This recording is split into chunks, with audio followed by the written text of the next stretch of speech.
நமக்கு மட்டும் ஏன் மகா இப்படி எல்லாம் நடக்குது? பாபு லஞ்சம் வாங்குற ஆள் இல்ல. எனக்கு பாபுவை பத்தி நல்லா தெரியும். அத நானும் நம்புறேங்க.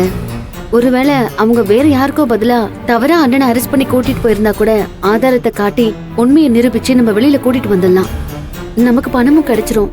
ஆனா அதுக்கெல்லாம் இப்போ நம்ம கிட்ட நேரமும் இல்லையே. மகா, இந்த பணத்துக்காக நீ எவ்வளவு கஷ்டப்பட்ட. அதே நமக்கு மட்டும் எப்பவும் இதே மாதிரி கடைசி நிமிஷத்துல ஒரு சோதனை வருது. எதுவுமே நமக்கு சுலபமா நடக்கிறதும் இல்ல, கிடைக்கிறதும் இல்ல. சுலபமா கிடைக்கிறது எதுவா இருந்தாலும் அது நிலைக்காதுங்க. எனக்கு இப்போ கவலை எல்லாம் அங்க எங்க வீட்டுல அத்தை அவங்க சொந்த பந்தங்களோட இருப்பாங்க.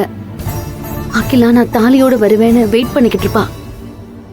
அம்மா நான் என் குடும்ப கௌரவத்தை காப்பாத்த எப்போ வருவேன்னு வாசலையே பாத்துக்கிட்டு இருப்பாங்க. பணத்துக்கு என்ன பண்ண போறோம் மகா? எப்படி யார்கிட்ட போய் கேக்குறது? அதுவும் 1 மணி நேரத்துல 15 லட்சம் ரூபாய் பணம் வேணும்னு சொன்னா யாருங்க கொடுப்பாங்க?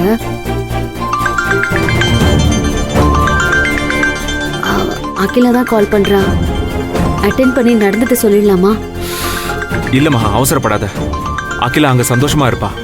அதை நம்ம கெடுக்க வேண்டாம். ஏதாவது வழி கிடைக்குதான்னு யோசிப்போம். கொஞ்சம் டைம் கொடு.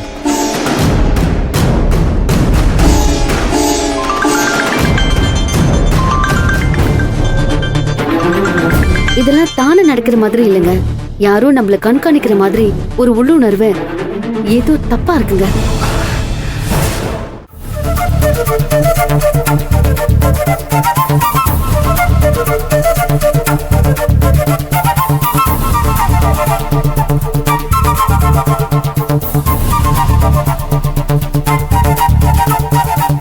ஏமா, பொம்பளை பிள்ளை உடம்பு வளைஞ்சி குனிஞ்சு நிமிந்து வேலை செஞ்சாதானே நல்லா இருக்கும்.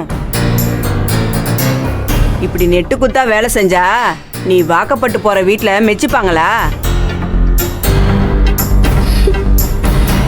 இதுக்கு மேல தரையில படுத்துட்டு தான் எடுக்கணும். நானும் வந்ததுல இருந்து பாத்துட்டு இருக்கேன். எல்லாத்துலயுமே குறை கண்டுபிடிச்சிட்டே இருக்கீங்களே. எனக்கு உங்க மருமகளை நினைச்சாதான் கவலையாவே இருக்கு.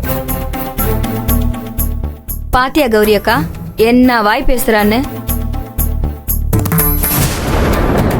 நம்ம குடும்ப சொந்த பந்தமா இருந்தா இப்படி வாய் பேசி இருக்குமா?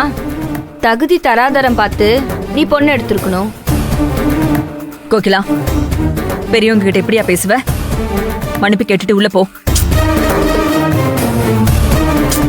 ஏழு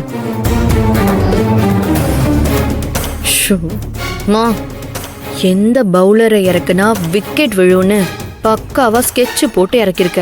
வேற லெவல். நீ பஜ்ஜி சாப்பிட்டு வேடிக்கை மட்டும் பாரு.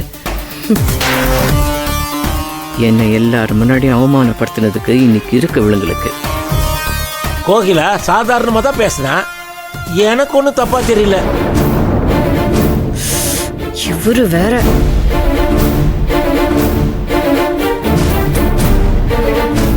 காலையிலிருந்து ஓடி ஆடி அவ்வளவு வேலை செய்யற பொண்ண குத்தம் சொல்லிக்கிட்டே இருந்தா இப்படி வெடுக்குன்னு தான் பேசுவா. நாம என்ன கொடுக்கறோமோ அதுதான் கிடைக்கும். எங்கடா இன்னும் சிங்கிச்சா அடிக்க வரலையேன்னு நினைச்சேன். வந்துட்டாரு. கோகிலா, உங்ககிட்ட மன்னிப்பு கேட்க வேண்டிய அவசியமே இல்லை. தப்பெல்லாம் தப்பே இல்லை, சரியெல்லாம் சரியே இல்லை. தப்பெல்லாம் தப்பே இல்லை, தப்பை நீ சரியாய் செய்தால் தப்பு இல்லை, தப்பு இல்லை. அக்கா, என்ன அதுக்குள்ள நடுத்தருக்கு வந்துட்டீங்க போல இருக்கு.